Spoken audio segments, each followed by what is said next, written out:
Bonjour à tous, j'espère que vous allez excellemment bien. Aujourd'hui, on se retrouve pour faire le débrief de cette étape, le numéro 11, deux fois le Mont Ventoux. On partait de Sorgues pour aller à Malaucène, étape qui a été animée malgré un parcours qui, pour moi, a été mal conçu. Je vous en avais parlé lors de la présentation de l'étape, mais on reviendra là-dessus. Du côté des flops, étape animée, il y a eu des attaques, notamment Vingegaard, le coureur danois. On a eu une stratégie assez incompréhensible d'une équipe, on reviendra également là-dessus. Les Bleus qui n'ont pas été à la fête également aujourd'hui. Alors voilà, une étape assez surprenante et on commence tout de suite avec le bilan des Bleus. Du côté des Bleus, ça a été un petit peu la soupe à la grimace. On avait des Français dans l'échappée, notamment Alaphilippe, mais Alaphilippe a un peu souffert parce qu'il s'est retrouvé dans une échappée à 4 au tout début de journée. Échappée qui a mis beaucoup de temps à se faire, ils ont dépensé beaucoup d'énergie, énergie qui lui a manqué dans le final. Pour moi, le Français dans l'échappée aujourd'hui, c'est Kenny Elissonde. Kenny Elissonde qui a montré vraiment de très très belles choses, battu par plus fort que lui, tout simplement. Aujourd'hui, Kenny Elissonde, il a attaqué quand il le fallait. La stratégie de Trek n'était pas mauvaise parce que pour moi, Mollema, je le sentais pas très bien au début de dernière montée du Mont Ventoux. Et c'est vrai que de faire attaquer Kenny Elissonde, ça lui a peut-être permis de se refaire un petit peu la cerise dans les roues des autres coureurs. Ensuite, je pense qu'ils sont tombés sur un Wout van Aert qui était assez fantastique aujourd'hui, qui a été très très bon. Le coureur belge et qui a vraiment fait le travail. Mais belle étape de Kenny Elissonde, je pense qu'il a pas grand chose à se reprocher aujourd'hui, le coureur français. Très gros travail également de Julien Bernard du côté de la Trek qui s'est vraiment sacrifié pour ces deux leaders. Alors, Julien Bernard, c'est vraiment l'équipier modèle que je pense beaucoup d'équipes aimeraient avoir. C'est un mec qui se sacrifie énormément pour ses leaders. Et encore une fois aujourd'hui, ça a été, il a fait un travail très satisfaisant pour notamment Kenny Elissonde, mais également Bokeh Mollema. Du côté des Bleus, on va passer à Guillaume Martin. Guillaume Martin qui ce soir est premier français, 9e du classement général, aujourd'hui 12e. Journée RAS, je dirais, du côté de Guillaume Martin. Il n'y a pas grand chose à dire, il est maintenant à 9 minutes 29, c'est un peu loin pour un 9e du classement général. Je rappelle que c'est un coureur qui ne visait pas forcément ce classement-là en début de Tour de France du côté de Guillaume Martin. C'est une journée sans problème, un petit peu RAS pour le Français. Voilà, il a cédé face à plus fort que lui et il a réussi à rester devant des coureurs qui étaient moins bons que lui. C'est un petit peu la force, on va dire, de Guillaume Martin aujourd'hui sur cette étape. Si on regarde un petit peu le classement général, Kelderman, je ne trouve pas impérial, donc il est 3 minutes devant. Enric Mas, il a quand même montré un signe, un petit coup de moins bien aujourd'hui. Bon, il y a peut-être une place ou deux places à aller chercher pour Guillaume Martin, ce qui serait déjà très bien pour lui, une 7e place au classement général. On passe à Ben O'Connor. Ben O'Connor qui est maintenant 5e du classement général, 3 places de perdu. Il est rentré un petit peu dans le rang aujourd'hui. Ben O'Connor, 15e de l'étape. Pourtant, chez AG2R, on a pas mal travaillé pour lui, notamment Aurélien Pareil-Peintre qui a un petit peu sacrifié son classement général pour son leader Ben O'Connor. Après, du côté de Ben O'Connor, il a quand même eu une première semaine pas simple au niveau physique. Une étape de dimanche où il s'est beaucoup dépensé pour remporter cette journée. Beaucoup d'émotions aussi, je pense, pour Ben O'Connor. Donc pas facile à gérer, c'est le Tour de France, c'est pas le Tour d'Italie. Je pense que pour Ben O'Connor, le Tour de France est plus important que le Tour d'Italie. Il voulait vraiment gagner une étape sur le Tour de France. Et mentalement, voilà, il y a eu peut-être un petit peu de relâchement dans cette journée de repos. Et là, aujourd'hui, il y a le contre-coup. Peut-être également qu'il a souffert des premières chaleurs. Pas mal de coureurs ont eu énormément de difficultés avec ces conditions de course qui ont été difficiles. Beaucoup d'abandons. Notamment Tony Martin, c'était sur chute, mais Scottson, Maclay, Russo, Tige Benoît Van der Sande 2, et puis on aura peut-être des coureurs également hors délai sur cette journée. Je continue du côté des Français avec 2 Français qui ont souffert aujourd'hui. Je commence tout de suite avec le premier, des Bleus, pardon, c'est Nairo Quintana. Souffert parce qu'on attendait Nairo Quintana dans l'échappée, et pour le maillot à pois, c'est pas forcément la bonne opération du jour. Wout van Aert revient, Michael Woods aussi. L'écart avec Michael Woods est stable. Wout van Aert revient à seulement 6 points. Alors on verra comment ça va se passer dans les Pyrénées, mais il devra être régulièrement à l'attaque dans les Pyrénées. Ne pas négliger également un Kenny Ellison qui a maintenant 27 points, un Bauke Mollema qui en a 36. Autant vous dire que Quintana, il n'a pas vraiment fait le ménage et aujourd'hui il aurait dû être dans l'échappée. Nairo, il n'a pas réussi à faire ça. C'est toujours un peu compliqué. Je m'aperçois que j'ai dit un petit peu une bêtise pour Ben O'Connor. C'est vrai qu'on n'était pas le lendemain de journée de repos. Pardon, hier on a repris la course. J'ai eu un AVC un petit peu. Mais du côté de Ben O'Connor, je pense que les derniers jours ont été riches en émotions. Pour revenir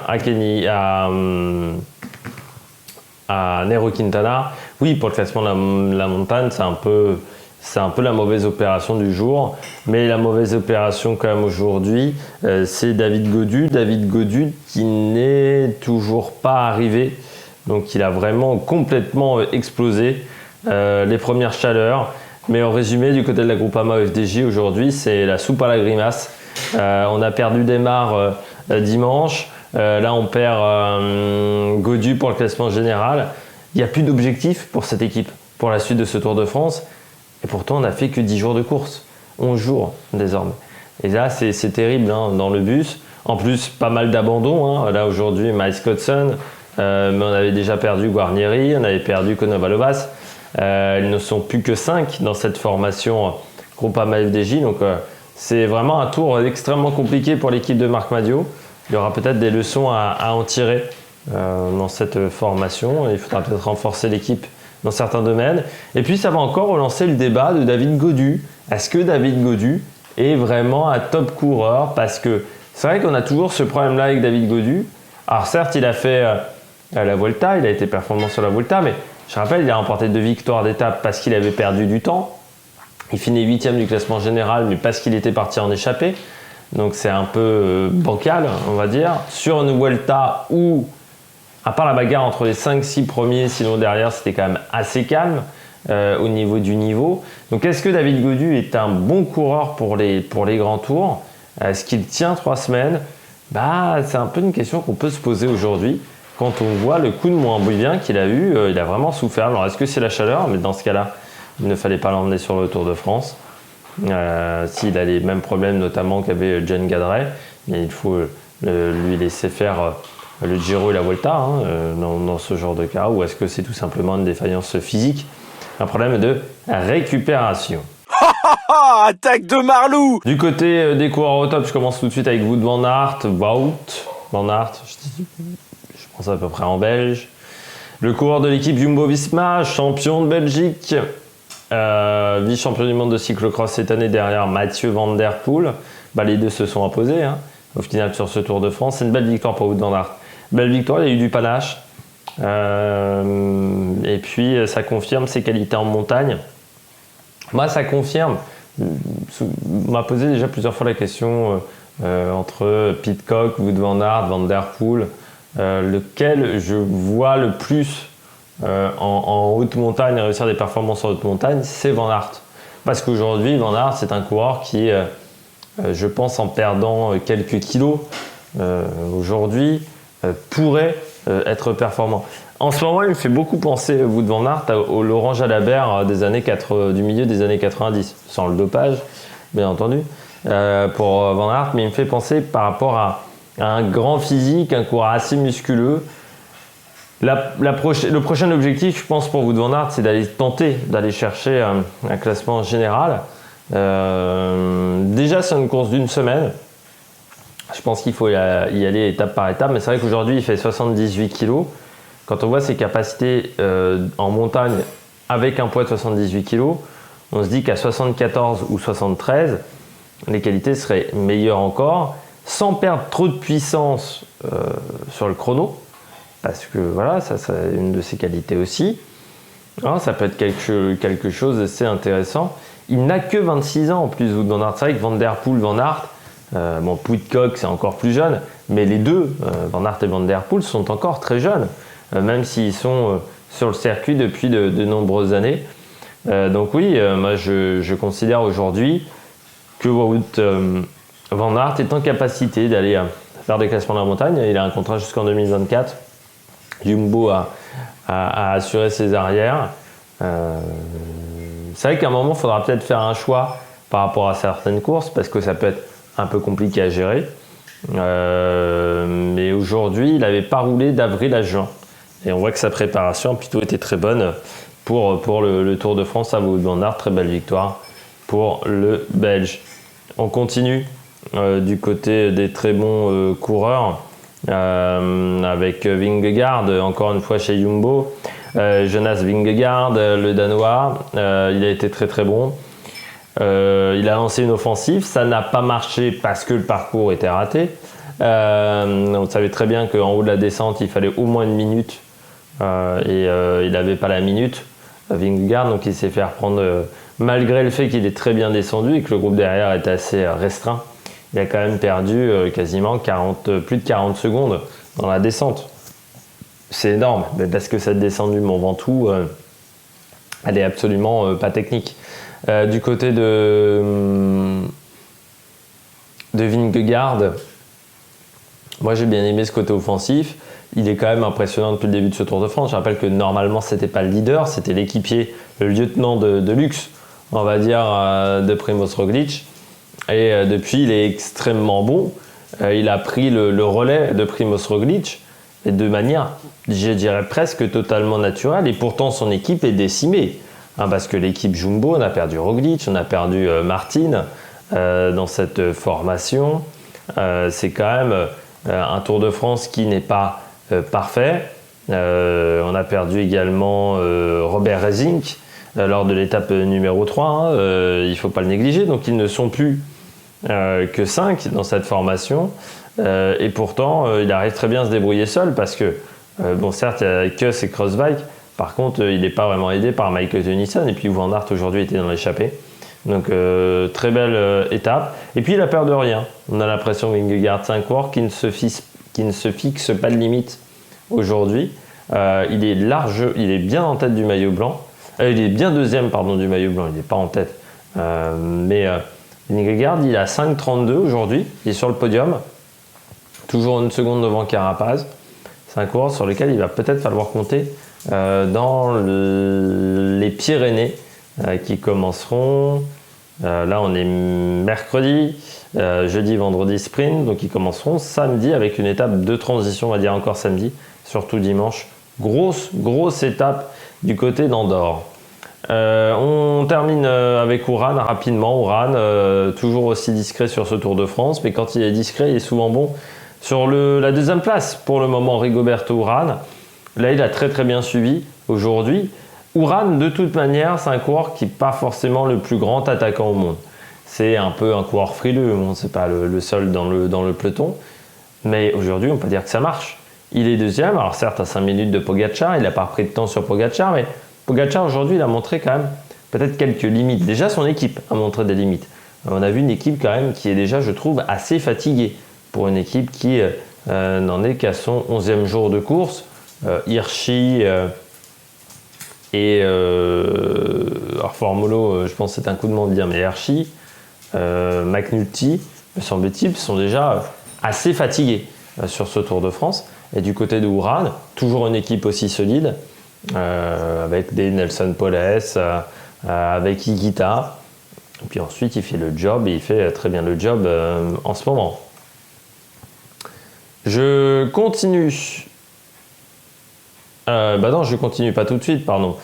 On passe tout de suite au Bonnet-d'Âne. Du côté de cette journée, les bonnets d'âne, je commence avec pour moi le bonnet d'âne du jour, c'est Christian Prudhomme et l'organisation de ce Tour de France. Parcours stupide, étape qui au final accouche d'une souris. Mais on s'y attendait. c'était pas une surprise. C'est quand même la deuxième fois il fait la même chose, presque. Il avait fait 2 fois l'Alpe d'Huez. On avait déjà fait 2 fois Mur de Bretagne aussi. Hein. Au final, là, 2 fois le Mont Ventoux, ça n'a accouché de rien.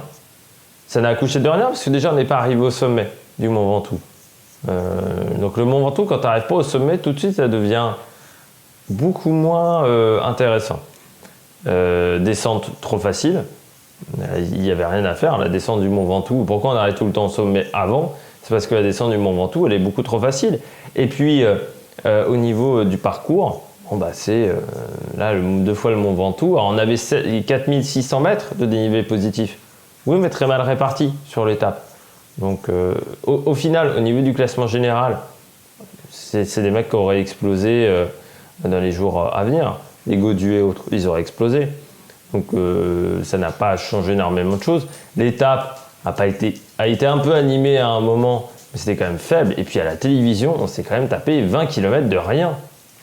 Les 20 km de descente, il se passait quand même pas grand-chose. Et à la caméra de télévision, c'était assez compliqué à filmer.